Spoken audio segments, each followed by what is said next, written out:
basically Craftee's head. This is what One day, as I was exploring, I found this glowing artifact and I was obsessed. I went to show the villagers, but they greedily fought over it and broke it. Something snapped in me that day, and I had to leave the remains of that village behind. I wandered aimlessly, fixated on getting another one. I couldn't eat or sleep. Soon it was all I could think about. I turned the last piece of the broken beacon I had into a necklace, and soon this obsession left me an empty shell of a man with only 3 goals to keep me going. Number 1, befriend a dangerous animal to guard my possessions, who I would later end up having to save from an evil goat. Number 2, build a fortress in an ice spikes biome where no one would dare trespass. And number 3, defeat the wither and use its remains to be reunited with my precious beacon.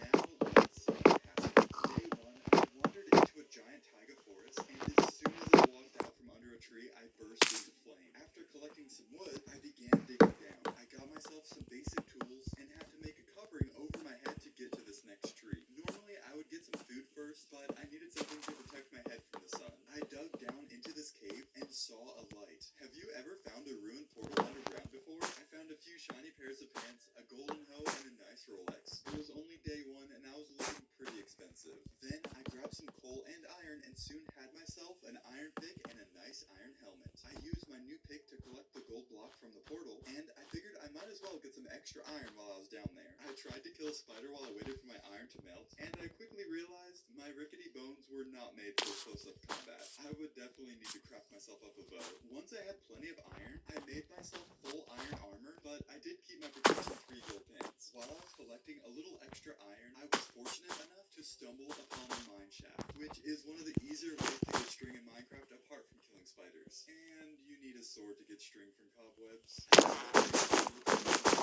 From the chest, which I was in desperate need of. I did not think the first food I would get in this world would be glowberries and a golden apple. Since I got enough string for a bow, I threw my sword away thinking I wouldn't need it anymore and continued on my way. I did find some dirt in some chests too, and check this out. The mineshaft spawned going through an amethyst geode. I started reconsidering getting more string while it was so easy to get as I munched on some more bread. And I figured I might need more than 1 bow, or a fishing rod or something, so I grabbed some more. And that's when I found a skeleton spawner with another golden apple and a saddle. Day 3, I made it back to my little base and was off to a great start. I gathered as much gravel as I could and turned it into flint. That night, I crafted my first bow and I emerged from the cave as the sun began to set. I went around with a flint and steel, letting animals on fire for some fast food. I also took this time to collect as many feathers as I could, but it was a little frustrating when they kept jumping in the water and putting the fire out. The chickens up here weren't as safe, and soon I used their feathers to craft my very first arrows. Since I had found a saddle, I decided to test out my bow on the slime to use its drops to make a lead. As the sun began to rise the next morning, it was time to see if I burst into flame again, and my iron helmet protected me. I still needed to find a nice shore to stop and spend the next couple of days fishing. Fish is one food I could easily gather without having to waste any arrows or flint.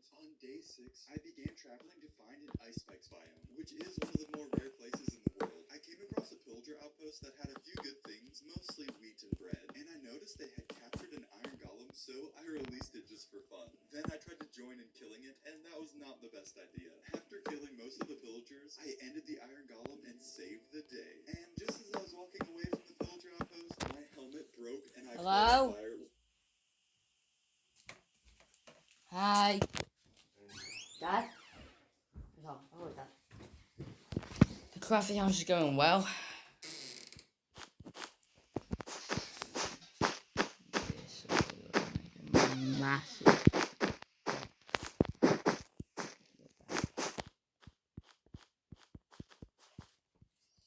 The house is completed.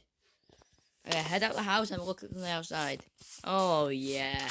Oh yes. Oh god, I love this.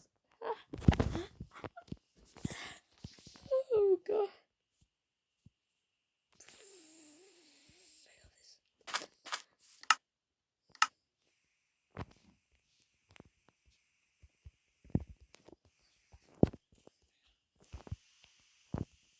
Oh, this is funny.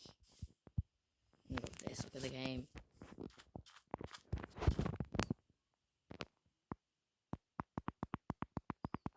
So welcome to the crafteeverse. Welcome to the new crafteeverse.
So I ran for the forest and began gathering wood. I quickly crafted an axe and went back to protect the mansion. The goblin was joined by a few of his friends and they all came toward me at once. I tried my best to fight them off, and when I got inside, I went to this mined out area to grab a few cobblestone. After getting a better axe, I ran around the mansion killing off all the intruders. Then I let the mansion's pet ravagers loose, and they definitely helped turn the tide. I also saved this royal guard from perishing, but I got a bit too confident and this guard knocked me down to 2.5 hearts. And luckily, I climbed up this gross chicken, and the general of our forces came down from the roof and used his powerful crossbow to kill all the goblins chasing me. Good job out there, rookie. Thanks.